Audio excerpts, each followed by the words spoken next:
News update के साथ आपकी खिदमत में हाजिर हूँ और बात करते हैं पाकिस्तान के हालात हाज़िरा पे। नाज़रीन, सबसे पहले बात करते हैं आर्मी चीफ़, जो कौन से नए आर्मी चीफ़ मुंतखब होंगे। लेकिन नाज़रीन, उसमें दो नाम ही सामने आ रहे हैं जो सीनियर मोस्ट हैं। उसमें एक है जनरल साहिर शमशाद और दूसरे हैं जनरल आसिफ मुनीर। तो नाज़रीन, देखना है कि इन दोनों में से कौन आर्मी चीफ़ के लिए मुंतखब होते हैं। लेकिन ज़्यादातर शुनीद यही है कि जनरल साहिर जो हैं शमशाद, ये नए आर्मी चीफ़ बन सकते हैं। नाज़रीन, ये कोई हतमी बात नहीं है, ये एक शुनीद है जो आपके सामने यानी डिस्कस की जा रही है। तो बाकी तो 29 को बाकी फ़ैसला होगा कि कौन नए आर्मी चीफ़ कौन बनते हैं और कौन कौन सा नाम शामिल होता है इसमें, यानी कौन आर्मी चीफ़ यानी तैनात होते हैं। दूसरा नज़र, जो इमरान खान साहब का कहना है कि ये जो एक करप्टोला है, ये इंग्लैंड में बैठ के पाकिस्तान की किस्मत का फ़ैसला कर रहा है। तो पूरी दुनिया में पाकिस्तान का एक तमाशा बना हुआ है कि ये जो करप्ट ख़ानदान है, ये पाकिस्तान के आर्मी चीफ़ का फ़ैसला कर रहा है। पूरी दुनिया का मीडिया जो है वो ज़ाहिर है उस पर उनका फोकस है। तो दूसरा इसमें नाज़रीन, अब जो है कि ज़ाहिर है शहबाज शरीफ एक वज़ीर आज़म है, ज़ाहिर है उनका ये इख्तियार है कि वो आर्मी चीफ़ चुने। लेकिन इसमें जो सियासी हलके और इमरान खान साहब का यही कहना है कि वो पाकिस्तान में ही बैठ के ये फ़ैसला कर लेते तो ज़्यादा बेहतर था। लेकिन जाके जो नवाज़ शरीफ से वो सलाह मशवरा करें कि कौन सा आर्मी चीफ़ रखा जाए, और ये उनकी जो मनपसंद बात है, मतलब उनसे जाके जो मशवरा करना, उनका कहना है कि शायद ये मौजू नहीं था। तो बात ये है कि ज़ाहिर है नवाज़ शरीफ भी अपनी पार्टी का सदर है, तो ज़ाहिर है उसने फ़ैसला तो उसके साथ ही जाके करना था। तो इसमें नाज़रीन मज़ाइका की तो बात नहीं है, क्योंकि आर्मी ख़ुद ही इस मतलब आर्मी चीफ़ नहीं, यानी कि इसको वज़ीर आज़म चुना, यानी ये भी एक अलमिया है पाकिस्तान का कि हुकूमतें बनाना गिराना। तो ये ज़ाहिर है पॉलिटिकल इंजीनियरिंग जो हमारे जो आर्मी के लोग यानी आर्मी चीफ़ करता है, तो ज़ाहिर है फिर ऐसा ही होता है। फिर इसमें इज़्ज़त और इंसल्ट ये तो फिर आनी जानी बात है, इसमें कोई दो राय तो नहीं है। अगर ये पॉलिटिकल इंजीनियरिंग ना करते और ये इम्पोर्टेड हुकूमत ऐसे ना आती, तो फिर ज़ाहिर है फिर अवाम जो है वो बातें ना करती।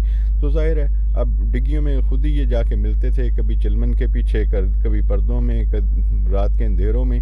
तो ये सब चीज़ें, ये तो इमरान खान साहब की जब हुकूमत थी उस टाइम जिसने शहबाज शरीफ ने उनसे जाके मिलना शुरू कर दिया था। तो फिर ज़ाहिर है जब डीलें ऐसी होती हैं, फिर जब ऐसे मामला होंगे, तो ज़ाहिर बातें तो पूरी दुनिया कर रही है और पूरा मीडिया कर रहा है। तो ये मतलब ये इसमें ज़ाहिर है उनका इख्तियार है, तो अब ज़ाहिर वो करेंगे। बेशक वो करप्ट हैं या डिसऑनेस्ट हैं, जैसे भी हैं, ज़ाहिर है उनके पास इख्तियार है, तो उन्होंने उसको तैनात तो करना ही है, जो भी आर्मी चीफ़ होगा। लेकिन इसमें सबसे जो ज़रूरी तो यही है कि जो भी आर्मी चीफ़ मुंतखब हो पाकिस्तान, ज़ाहिर है जितने भी ऑफिसर इस जनरल बनते हैं, ज़ाहिर वो बहुत कम्पिटेंट होते हैं, बहुत काबिल होते हैं, और तभी वो तरक्की पा के ऊपर आते हैं। क्योंकि हमारी आर्मी में ऐसा कोई मतलब ये ऐसा मसला नहीं है कि वहाँ पे बड़े कोई मेरिट का ख्याल नहीं रखा जाता। वहाँ पे बड़ा मेरिट और बड़ा डिसिप्लिन हमारी फ़ौज है। तो दूसरी बात यह है कि बाकी नाज़रीन कुछ आर्मी में गलत भी हो सकते हैं 3-4 बंदे, लेकिन हम पूरी आर्मी को बुरा नहीं कह सकते, क्योंकि ये एक बड़ा ज़बरदस्त इंस्टीट्यूशन है जो पाकिस्तान का सरहदों की मुहाफ़िज़ ये फ़ौज है।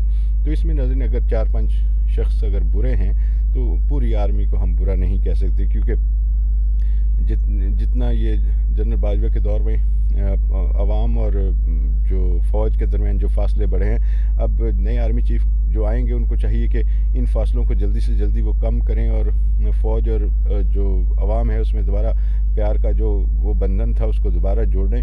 तो ये मुल्क की बेहतरी के लिए सबसे एक बेहतर इकदाम होगा। नाज़रीन, दूसरी बात यह है कि ये जैसे आज़म सवाती के साथ हुआ, सहाफ़ियों के को जो धमकियाँ दी जा रही हैं और दी जाती रही हैं, और इसमें जो टीवी चैनल को कंट्रोल करना, ये कुछ जो सेक्टर इंचार्ज थे या जो भी जनरल फैसल का नाम भी आता था, इन लोगों के ख़िलाफ़ अब जनरल जो हमारे आईएसआई के चीफ़ हैं, उनको भी चाहिए कि जितने भी ये लोग जिनके नाम आए हैं उनके बारे में उनको चाहिए कि वो ख़ुद महकमाना जो भी कार्रवाई मुनासिब समझते हैं उनको करें, क्योंकि नाज़रीन एक ज़बरदस्त इदारा जिसका पूरी दुनिया में एक नाम है, एक शान है आईएसआई की।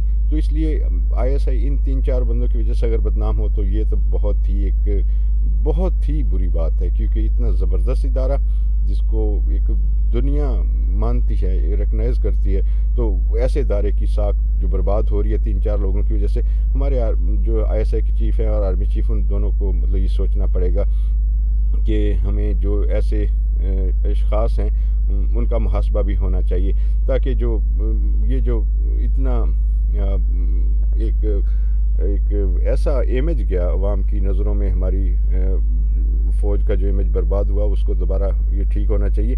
और नाज़रीन देखें, ये जैसे वीडियो के सिलसिले शुरू हुए, फिर वो नंगा करके मारने की बातें शुरू हुई, तो मतलब ये इतना इसमें सिर्फ मैं 2 बातें ये ज़रूर मेंशन करना चाहता हूँ। नाज़रीन देखें, आज हमारे पार्लियामेंटेरियन को अगर नंगा करके मारा गया, ठीक है, और उनकी चलें जी वीडियो भी बन गई।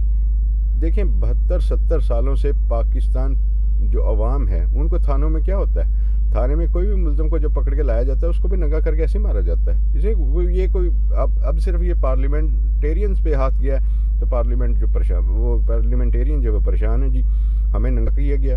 और भाई नंगा तो पूरी कौम को करके वो पुलिस वाले मारते हैं, तो उसके लिए आज तक कौन सा कानून बनाया गया? तो इसलिए ये वो ज़ाहिर है, ये जो अवाम ऑफिसर भी तो उसी अवाम से बनते हैं ना, तो जो उन्होंने देखा वो आगे आप पे रिप्लाई कर रहे हैं। तो इसलिए ये कानून हमारे पार्लियामेंटेरियन को बड़ी पहले बना लेना चाहिए था कि आज तक हमारी पुलिस में वही निज़ाम चल रहा है, वो मतलब एक ऐसा जंगल का कानून चल रहा है कि कोई आप दुनिया कहाँ से कहाँ पहुँच गई, और बड़े साइंटिफिक जो तरीके हैं इन्वेस्टिगेशन के, लेकिन हम आज तक वही एक बदतर से बदतरीन जो इक़दाम वही कर रहे हैं, और वही इन्वेस्टिगेशन के तरीक़ेकार हैं जो शुरू से इस अवाम पे रिप्लाई हो रहे हैं। और दूसरा बात नाज़रीन कि जहाँ तक अदालतें हैं, अदालतों में इंसाफ लेना एक बहुत बड़ा मसला है इस पाकिस्तान में। एक साबिक वज़ीर-ए-आज़म, उस पर कातिलाना हमला होता है, लेकिन देख लें FIR दर्ज नहीं होती। तो फिर देखें एक आम आदमी कैसे हुकूक हासिल कर सकता है इस मुल्क में। तो अरशद शरीफ को देखें, उस अरशद शरीफ जो शहीद हैं उनको देखें, उन्होंने अपनी शहादत से पहले 1.5 माह पहले सदर को ख़त लिखा, chief justice of supreme court को ख़त लिखा कि मेरी जान को ख़तरा है, लेकिन क्या किसी के सर पे जूं तक नहीं रेंगी। मतलब अगर ये फौरी तौर पर चीफ जस्टिस उस पर एक्शन ले लेते तो शायद उसकी जान ना जाती, मतलब उसकी जान महफूज हो सकती थी। लेकिन क्योंकि इंसाफ को झंझोड़ना पड़ता है, इंसाफ पता नहीं कैसे लिया जाता है पाकिस्तान में, ये तो एक बड़ा एक मुअम्मा है, पता नहीं वो कब हल होगा और कब इस कौम की किस्मत जागेगी। लेकिन नाज़रीन, सबसे बड़ी बात यह है कि जब लॉ एंड ऑर्डर तभी मुमकिन हो सकता है कि जब ऊपर कोई ईमानदार ऐसा शख्स बैठा हो, आपका हुक्मरान ऐसा हो जो कम से कम एक ईमानदार हो, वो करप्ट ना हो। तो दूसरी बात यह है कि नज़र हमारे आइन में भी हमें कुछ ना कुछ तरमीम करनी पड़ेंगी, क्योंकि जो ये हमारा आइन जो है वो मोम की ऐसी नाक है, जो भी हुक्मरान आता है वो अपनी तरफ उसको मोड़ लेता है, फ़ायदे उठाता है। लेकिन ये नज़र तभी मुमकिन है कि जब ये नए इलेक्शन होंगे और जैसे कोई भी ईमानदार शख्स आए, कोई भी ऐसा ईमानदार शख्स आए जिसके दिल में खुदा का खौफ हो, और वो कम से कम आए और दोबारा इस असम्बली में बैठ के इस कानून में जो भी तरमीम हो सकती है अवाम की बेहतरी के लिए वो की जाए, ताकि आम आदमी को इंसाफ मिल सके और हुक्मरानों को भी इंसाफ मिल सके। देखिए नाज़रीन, मैंने कहा था आपको 3-4 माह पहले जब मैंने वीलॉग किया था, तो उसमें मैंने बताया था कि जब ये शहबाज शरीफ आएगा तो ये अपने नैब को कंट्रोल करेगा। उसमें देखिए इन्होंने तरमीम करके अपने तमाम केसेस जो माफ़ करा लिए, तकरीबन 16 अरब से ज़ायद के केस थे वो सब माफ़ हो गए। इस तरह ये कोशिश करेगा, अपने भाई नवाज शरीफ के भी केस ख़त्म कराएगा, इसने अपने बेटे के केस ख़त्म कराए। ये सब कुछ आपके सामने है। लेकिन देखें, एक जो साइकिल चोर है, छोटा मोटा कोई भी चोर है, पुलिस उसको पकड़ती है, वो जेल में भी जाता है। लेकिन देखें कि एक जेल जाने वाले एक ज़मानतों पे लोग थे, वो जनाब वो मुल्क के सरबराह बन गए। तो मतलब ये भी अलमिया है पाकिस्तान का। लेकिन देखें, वो जो ज़ाहिर है जब रातों को जाके डिग्गियों में, कारों की डिग्गियों में, चिलमन के पीछे और अंधेरों में जाके मिलते थे, वो ज़ाहिर है वो क्यों मिलते थे। तो मतलब ये सारी चीज़ें बड़े सवालात हैं।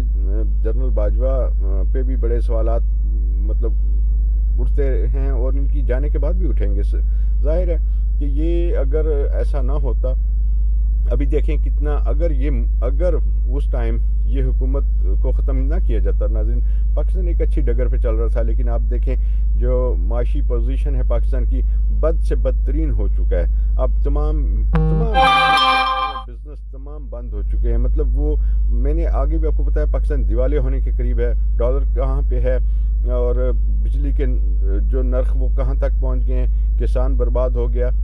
तो मतलब ये हर तरफ देखें महंगाई का एक तूफ़ान है। पेट्रोल डीज़ल उसकी प्राइस आप देखें तो मतलब ये है कि मुल्क में माशी बहरान वो बद से बदतरीन है। मतलब कोई चीज़ गरीब आदमी की पहुंच से बाहर है। अब देखें नाज़रीन, गरीब आदमी जो मटन यानी छोटा गोश्त वो भी नहीं खा सकता, यानी 1800-2000 रुपये किलो तक पहुंच गया। देखें जो 20,000 तनख्वाह लेता है वो अपने बच्चों को तो शायद ईद पे ही गोश्त खिलाएगा।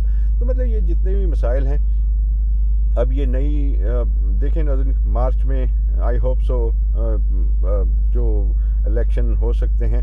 दूसरी ये है कि इंटरिम गवर्नमेंट भी I hope so with in 29 के बाद उसका भी कोई ना कोई आपको ऐलान होता नज़र आएगा।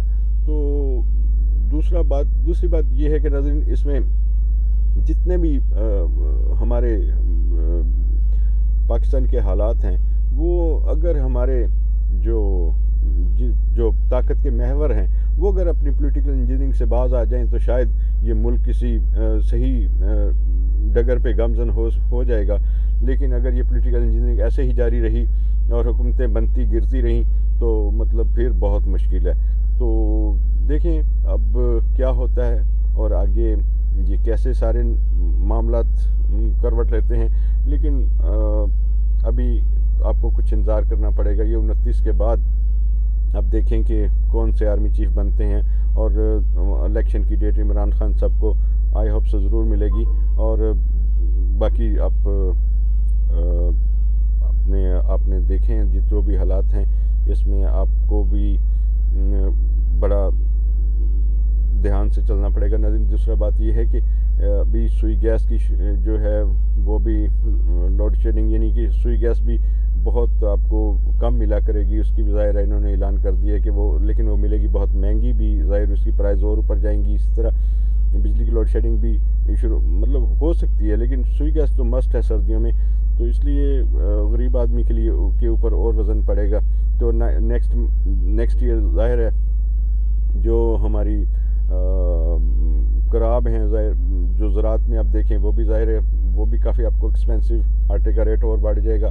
तो मतलब ये सारी चीज़ें काफ़ी एक्सपेंसिव होने जा रही हैं। लेकिन जितनी देर एक मुस्तहकम गवर्नमेंट नहीं आएगी, उतनी देर मुल्क की जो माशी हालात वो बेहतर नहीं हो सकते। क्योंकि जितनी देर हमारे मुल्क में एक स्टेबल हुकूमत नहीं होगी, बाहर से कर्ज़े भी नहीं मिलेंगे, और कोई भी ज़ाहिर बिज़नेसमैन पाकिस्तान में बिज़नेस नहीं करेगा, क्योंकि उसको एतमाद नहीं है इस गवर्नमेंट पे।